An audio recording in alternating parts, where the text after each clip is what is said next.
you are fearful of being forgotten. You're fearful of being alone. And maybe it's motivated you to do certain things in your life like me. You manipulate or deceive to make sure that you're not forgotten. Or maybe for some of you, what it's meant is that you've given up. You've isolated yourself because you feel like you don't deserve to be remembered. And what I have experienced is often the manner in which I act is probably unhealthy, not good for me, and often a sin. Maybe you're the same. But what I'm really fearful of, the great danger, is not necessarily just the way in which we act, it's what comes next. The great danger is this: when we feel forgotten by the people we love, by the people who should know us, the people who should make us not feel alone. When we feel forgotten by them, our next step is then to think, God has forgotten me. When the people we see on a daily basis, people in front of us forget us, then when we think about God, the one we cannot see, then we think he's forgotten us as well. And then we think to ourselves that we are not important. There are more important people in the world. So surely God has forgotten me because he's got 7 billion other people to look at. Why would he look at me and the things that I do and the hurt that I feel? And you feel forgotten. I know this morning that some of you feel like that. And I know you desire to be known by God, but in some way you feel like you don't deserve to be known. And you feel alone. But what I'd like to show you this morning is that you are not forgotten by God. It is not in his power to forget you. It is who he is to know you. I want you to know that. And I believe we'll see that as we look at our first character, as we look at her story, as we look at our first anonymous hero, who is Hagar. Hagar, who is forgotten by people. Let us look at her trauma. Continue with me in the passage. We're going to keep going from verse 3. So after Abram had lived 10 years in the land of Canaan, Sarai, Abram's wife, took Hagar the Egyptian, her servant, and gave her to Abram, her husband, as a wife. And he went into Hagar, and she conceived. And when she saw that she had conceived, she looked with contempt on her mistress. And Sarai said to Abram, "May the wrong done to me be on you. I gave my servant to your embrace, and when she saw that she had conceived, she looked on me with contempt. May the Lord judge between you and me." But Abram said to Sarai, "Behold, your servant is in your power. Do to her as you please." Then Sarai dealt harshly with her, and she fled from her. So let's look at Hagar's story here. First, look at how she's forgotten by her master, because Sarai was her master. Her master should have taken care of her. And obviously Hagar had some sort of good standing with Sarai because Sarah said, "Here, this is the woman you should take," to Abraham. But now I want you to see it from Hagar's perspective. This is a woman who has no power here. She is handed over to a man. He takes her as his wife, and she conceives a child for someone else. You would expect her to receive some sort of gratitude out of this, some sort of care. But note how Abraham, her husband, treats her. When you go back to the text, see what Abraham does. This is not someone from a hero of the faith, even though we call Abraham that. Abraham forgets Hagar.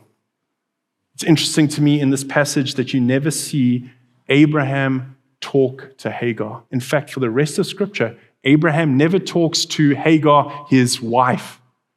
You see him talk to Ishmael, the son, and spend time with him, but never Hagar. She is forgotten by her husband that she's been given to. But then even worse, look at how he treats her. In verse 6, when he says this, "But Abram said to Sarai, 'Behold, your servant is in your power. Do with her as you please. This is his wife, and yet he refers to her as a servant. And he says to his wife, Sarah, knowing that she's complaining to him about what Hagar is doing, he says to her, do with her as you please. Knowing what Sarah will do. And Sarah treats her harshly to the point that Hagar runs away. She leaves her whole life. Everything that's secure for her, she runs away and flees into the wilderness. And I know for some of you this morning, you understand that. When you have been forgotten, when you have been treated harshly, you seek to run away because that seems like the only solution you have. For some of you this morning, you feel so alone and forgotten. Maybe it's because of that spouse who's gone to follow something or someone else. Maybe you feel so forgotten and alone because the people who should treat you with love treat you so harsh. And that loneliness sits in. And you feel like there's no one else. You can sit in a room full of people and feel alone because no one knows what you're going through. And I've been there. And I know that feeling. And the questions that I had, I'm sure the questions that Hagar had are the questions that you probably have. Questions like, am I not good enough? Do I not deserve care? Does God love me? Does God care for me? Because right now it feels I am forgotten and alone. But here's the beauty of the story. The beauty is even though Hagar is treated terribly by people who should know better, people who aren't the evil ones of Sodom and Gomorrah, but people who are the chosen of God, even though she is treated poorly by them and runs away, look at what God does. Look at God's response to Hagar, because God does not forget. Go with me back to the passage, verse 7. The angel of the Lord found her by a spring of water in the wilderness, the spring on the way to Shur. And he said, Hagar, servant of Sarai, where have you come from and where are you going? She said, I am fleeing from my mistress Sarai. The angel of the Lord said to her, return to your mistress and submit to her.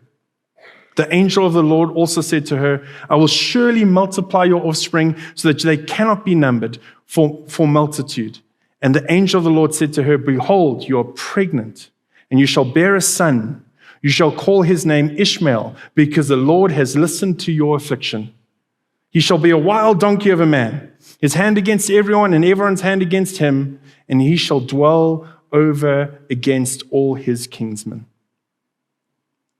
What I want you to notice first here is that it is God who comes to her in her moment of fear, in her moment of doubt. God comes to this woman, and God speaks to her. Now, the first part of what God says is actually very hard to hear for her. He tells her to go back to Sarah. That would have been difficult.